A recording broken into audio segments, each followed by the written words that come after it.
Intrinsic staining, ciprofloxacin.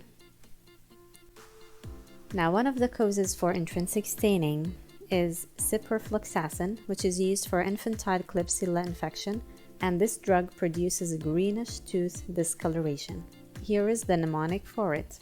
Warning, this mnemonic will make you want to pack your bags and go travel right away. Let's see what it is. Ciprofloxacin. The part cipro reminds you of the word Cyprus, which is the very beautiful country with amazing nature and amazing scenery. Now, what is characteristic of Cyprus in this photo? It is green and it has a lot of trees, right? So, what color is Cyprus or ciprofloxacin? It is green. Whenever you see the word ciprofloxacin, you directly remember Cyprus. Cyprus is green.